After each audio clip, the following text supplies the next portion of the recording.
కేంద్ర ప్రభుత్వం వాణిజ్య ఎల్పీజీ సిలిండర్ల సరఫరాపై ఉన్న పరిమితులను తొలగించిన నేపథ్యంలో హోటళ్లు మరియు రెస్టారెంట్ల టిఫిన్ సెంటర్ల యజమానులు గతంలో సిలిండర్ల కొరత అధిక ధరల కారణంగా పెంచిన ఆహార పదార్థాలను వెంటనే తగ్గించాలని నవభారత నిర్మాణ్ యువసేన వ్యవస్థాపక అధ్యక్షుడు తెలంగాణ యువజన సంఘాల సమితి రాష్ట్ర ప్రధాన కార్యదర్శి మెట్టు శ్రీధర్ డిమాండ్ చేశారు.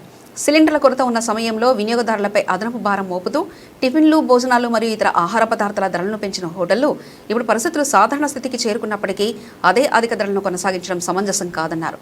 ప్రజల ఆర్థిక పరిస్థితిని దృష్టిలో ఉంచుకుని హోటల్ యాజమాన్యాలు సామాజిక బాధ్యత వహించి ఆహార ధరలను తగ్గించాలని కోరారు. అలాగే రాష్ట్ర ప్రభుత్వం మరియు సంబంధిత అధికార యంత్రాంగం హోటళ్లు, రెస్టారెంట్లపై ఆహార ధరలపై పర్యవేక్షణ చేపట్టి ప్రజలకు నాణ్యమైన ధరలకు నాణ్యమైన ఆహారం అందేలా అవసరమైన చర్యలు తీసుకోవాలని మెట్టు శ్రీధర్ విజ్ఞప్తి చేశారు. అందరికీ నమస్కారం. నేను మీ మెట్టు శ్రీధర్. మరి ఈరోజు మీ ముందుకు రావడానికి కారణం ఏంటంటే, ఏదైతే కేంద్ర ప్రభుత్వం మరి నిన్న ఈ కమర్షియల్ సిలిండర్ల పైన ఉన్నటువంటి ఆంక్షలను సడలించడం జరిగింది.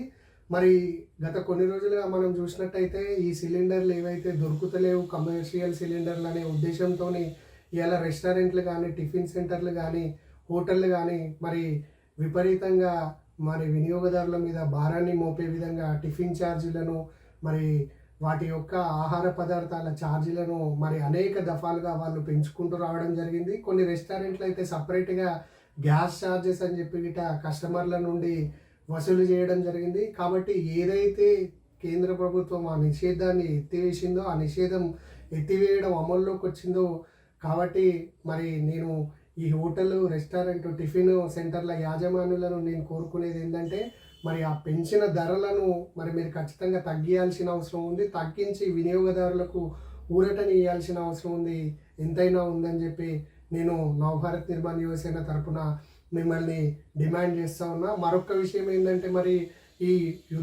ఏదైతే యుద్ధానికి సంబంధించి ఉద్రిక్తలు తగ్గిన నేపథ్యంలో మరి కేంద్ర ప్రభుత్వం గిట ఈ పెట్రోల్, డీజిల్ పైన ఎట్లయితే ఛార్జీలు పెంచిందో మరి అదేవిధంగా పునఃసమీక్షించి ఛార్జీలను తగ్గించి ప్రజలపైన కొంత భారాన్ని గిట తగ్గియాలని చెప్పి నేను డిమాండ్ చేస్తూ ఉన్నాను. ధన్యవాదాలు.